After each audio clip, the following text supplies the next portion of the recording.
հարց ունեմ հանձնաժողովի նախագահ Տիկին ֆոն դեր Լայենին։ Տիկին նախագահ, Հայաստանը էներգետիկ դիվերսիֆիկացիան դարձրել է ռազմավարական առաջնահերթություն,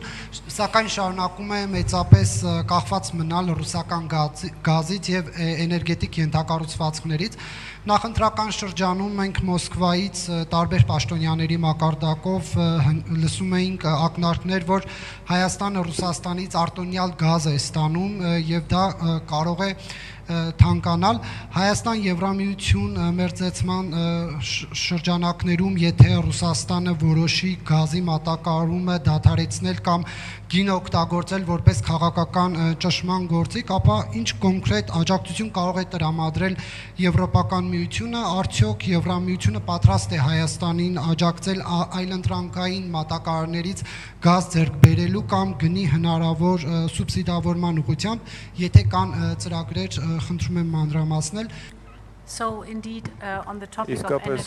ինչ վերաբերում է էներգակիրներին, ձեզ անհրաժեշտ է ռազմավարական, բազմաշերտ եւ համապարփակ մոտեցում։ Եվ ճիշտ ինչպես մենք օգնում ենք Հայաստանին բազմազանեցնել առևտուրը,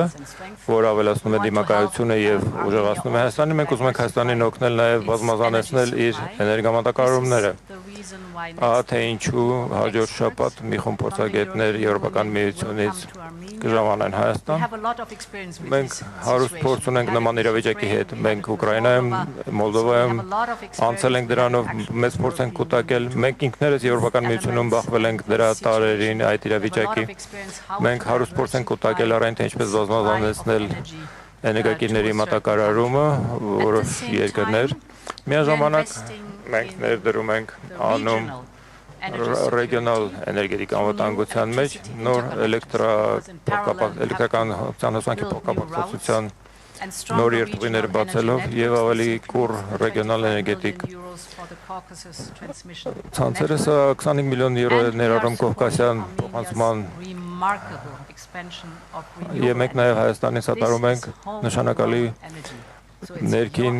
ռեսուրսների հաշվին վերականգնվող էներգետիկայի արտադրությունը դուք Հայաստանում ինքներդ ձեր հաշվին եք արտադրում, սա ձեզ ավելացնում է անկախություն եւ տալիս է էներգետիկ անվտանգություն եւ դիմակայունություն։ Այս տարբեր մոտեցումների միջոցով մենք պատրաստ ենք ձեզ սատարել այն պոտենցիալ իրավիճակում, որին մենք ինքներս քաջ ծանոթ ենք։ Բաժանորդագրվեք Արմաթ մեդիայի ալիքներին սոցցանցերում, հետևեք մեզ նաև Armat Media AM կայքում։